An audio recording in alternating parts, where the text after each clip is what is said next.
भिक्षुओं ने इसके बाद पूछा कि चक्षुपाल अंधे क्यों हैं? उन्होंने इस जन्म में अथवा पिछले जन्म में क्या पाप किए? भगवान बुद्ध ने चक्षुपाल के बारे में कहा कि वे पूर्व जन्म में एक चिकित्सक थे। एक अंधी स्त्री ने उनसे वादा किया था कि यदि वे उसकी आंखें ठीक कर देंगे तो वह और उसका परिवार उनके दास बन जाएंगे।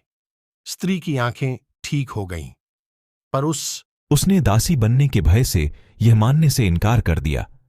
चिकित्सक को तो पता था कि उस स्त्री की आंखें ठीक हो गई हैं। वह झूठ बोल रही है।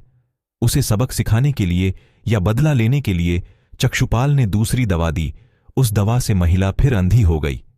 वह कितना ही रोई पीटी, लेकिन चक्षुपाल जरा भी नहीं पसीजा। इस पाप के फलस्वरूप अगले जन्म में चिकित्सक को एक बार भगवान बुद्ध अपने अनुयायियों के साथ किसी गांव में उपदेश देने जा रहे थे। उस गांव से पूर्व ही मार्ग में उन लोगों को जगह जगह बहुत सारे गड्ढे खुदे हुए मिले।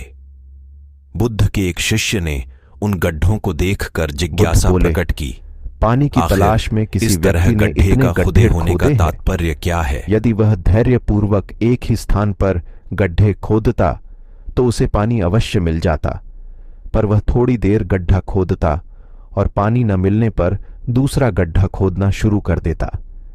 व्यक्ति को परिश्रम करने के साथ धैर्य भी रखना चाहिए। एक बार भगवान बुद्ध भिक्षा के लिए एक किसान के यहां पहुंचे। तथागत को भिक्षा के लिए आया देखकर किसान उपेक्षा से बोला, श्रमण, मैं हल जोतता हूं और तब खाता हूं। तुम्हें भी हल जोतना और बीज बोना चाहिए और तब खाना खाना चाहिए। बुद्ध ने कहा, महाराज, मैं भी खेती ही करता हूं। इस पर किसान को जिज्ञासा हुई और वह बोला, मैं न तो तुम्हारे पास हल देखता हूं, ना बैल और ना ही खेती का स्थल। तब आप कैसे कहते हैं कि आप भी खेती ही करते हो? आप कृपया अपनी खेती के संबंध में समझाइए। बुद्ध ने कहा, महाराज, मेरे पास श्रद्धा का बीज, तपस्या रूपी वर्षा और प्रजा रूपी जोत और हल है।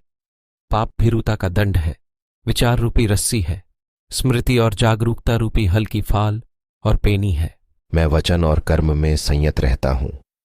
मैं अपनी इस खेती को बेकार घास से मुक्त रखता हूं और आनंद की फसल काट लेने तक प्रयत्नशील रहने वाला हूं। अप्रमाद, मेरा बैल है जो बाधाएं देखकर भी पीछे मुंह नहीं मोड़ता है। वह मुझे सीधा शांतिधाम तक ले जाता है। इस प्रकार मैं अमृत की खेती करता हूं।